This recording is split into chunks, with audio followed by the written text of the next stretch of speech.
birds are singing, which means it's time for another episode of Car News. Our channel is going pretty well. As you know, I stopped putting out content for a couple days there. I didn't have a laptop and, a lot of stuff going on. So I'm back doing it, weekly. We're doing great. We're doing fine. We're just going to keep chugging, right? We're fine. First part of the news of today is Toyota finally has a repair for the Grand Highlander and Lexus TX. I believe I covered this when it first came out. Essentially, the Grand Highlander and Lexus TX stopped selling because there was, quote-unquote, that's all they let us know, a critical issue with the side curtain airbags, which was an issue, and they went out of compliance. They finally found a fix for it, which means these cars are finally going back on sale. Now, instead of being like GM, where they would just, smash it out of the factory, they decided to stop selling it, and it's good that, they're selling, they're going out the door, they're producing them again, which is just nice to see from any car company. Hyundai and Kia theft defect. Essentially, Hyundai, say that 10 times, I dare you. Hyundai and Kia are very difficult when it comes to anything. They are as cheap as possible, and they don't put a lot of things in their cars. Essentially, they skimped out on a immobilizer for the car, which means if you try to steal it, it's harder to, right? And it's also super easy to steal them, like the Kia boys, you may have seen that. You can just literally take off the ignition and then with a flathead screwdriver start the car, which is an issue. So they finally reached a settlement. You can take the clubs off your car. You should get money for this. I think if you bought a Kia or Hyundai ever in your life, you deserve a settlement just because you did get scammed. I don't care if it was free. I don't care if it was free, brand new in the highest trim level. You got scammed, right? Just wait a few years. And in other news, Volkswagen is very glim. I talked about this last episode. Things are looking bad for them, but there's a new bright spot. The Volkswagen Atlas has been updated, and it looks pretty modern. I think this will definitely be a sales hit. I mean, it looks amazingly great just so far, with the flat door handles looking very modern, some decals there, very nice, very modern styling. So it seems like they are able to still push out cars and still update things as the hell that continues to go on. Ford CEO has unfortunately retired. It is officially the end of an era. Very sad. Ted Canis is gone, tired today. And that's just very sad. Now, we don't know how this will affect Ford as a whole. We know that they've been, their EV ideas have been kind of rolled back. So we're just going to see what happens if we end up getting a new CEO, which we eventually should, right? In the other news, the Lucid Air now has the Gravity. This is, I believe, the second model to ever come out. Yeah, go on the journey, stay informed. Refining the future of SUVs. All they really said about it was that it was supposed to be affordable. As you know, the Lucid Air is like their crazy sedan. This one is supposed to be, they're promising a lot here with this SUV. And I think it should look good. I mean, the production model looks like anything any EV buyer would want. There's not a whole lot to say. I mean, it's very competitive. Very nice. I think that's ugly. I think it's hideous, but I drive a Prius, right? My car essentially has the same thing, just looks like it's a million years older. So this should be pretty interesting. They just said, air quotes, affordable, and that's what everyone's kind of talking about. It should be pretty interesting, but this also just looks like a Chrysler Airflow, in my opinion. I love my Lucid Air. Well, in Greenville, of course. I don't pay $240,000 for a sedan that I can't even drive. So, yeah, not bad. Oh, Lucid, oh, yep. Ooh, now starting from $69,000. Is that for the Lucid Air? Because that's a great price for the Lucid Air. Anyway, I'm getting distracted. Essentially, the Lucid Gravity, yada, yada, yada, gonna change the world. Mitsubishi and ExxonMobil have signed a project framework agreement for a Texas hydrogen project. I've read this news article. Well, I've read other ones like it. I'm not paying for this, so you can just take my word for it.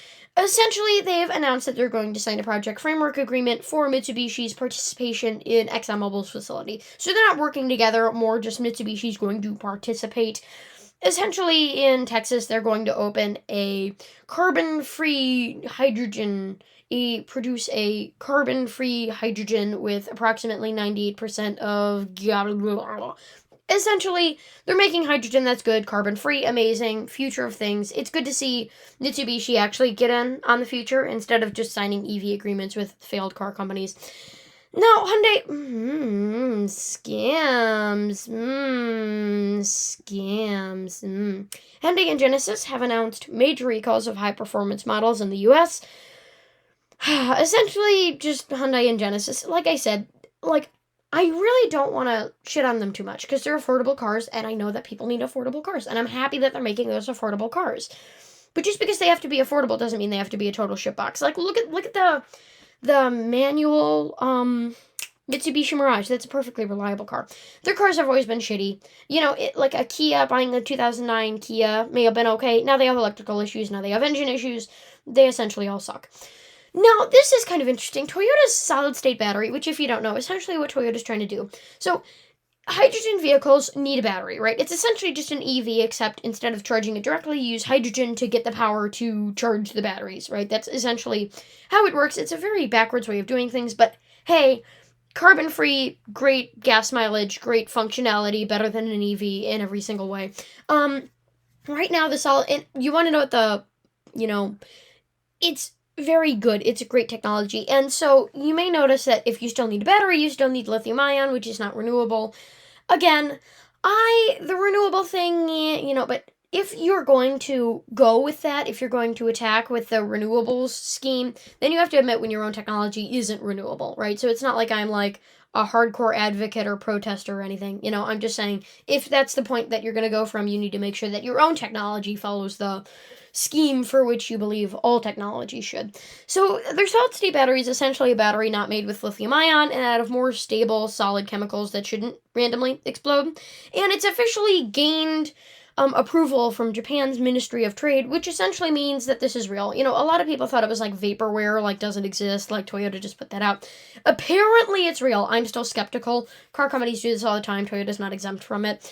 It just sounds a little bit too good to be true, but I think that would be great if they can finally come up with a battery that doesn't, explode on people's laps. Yes, that in fact did happen. There was a Tesla car crash, and it fell through someone's roof and onto their lap in the morning. Bad morning. Anyway, Ford promises to build manual V8 Mustangs until they're illegal. A couple weeks ago, like a month ago maybe, Ford was one of those all EV, they're trying to adapt us now car companies, those really whiny, preachy ones. And now they're like, no, we're going to build manual V8 Mustangs until they're illegal. And why this is big news, it's not really because, the V8 and manual are staying alive, which is definitely big news. It's because, that's the meme of the day. Anyway, it's because, if you don't know, I closed out that tab, yeah.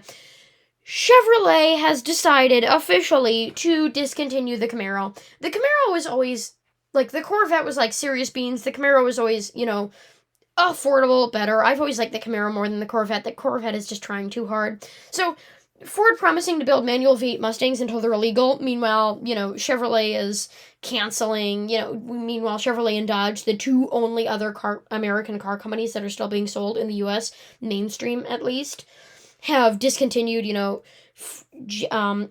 wow, I'm tired.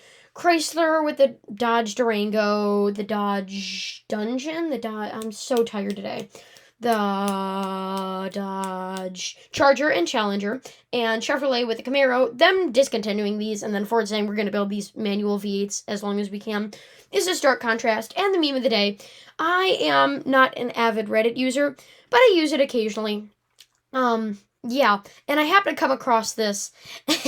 So the choice was you can either choose, it was like, pick one. It was a subreddit, and it was like, what car should I buy? And it was like a Ford Ranger over a Toyota or whatever. And this guy said neither, and he said why? Because I'm not a Toyota guy, nor a Ford guy. GM's rule. Gross. Question mark. I just thought this was funny. You may have noticed exactly where yeah. Yeah, I'm that kind of Reddit user. And I don't get, See, like, he had everyone on his side here when, like, I know you probably don't care about this. He had everyone on his side here. Then he said why, and GM, no one likes GM. This just proves that GM is like the dirt underneath people's feet. Anyway, with that, thank you for watching. Don't forget to comment, like, and subscribe, and I will see you all real soon as possible.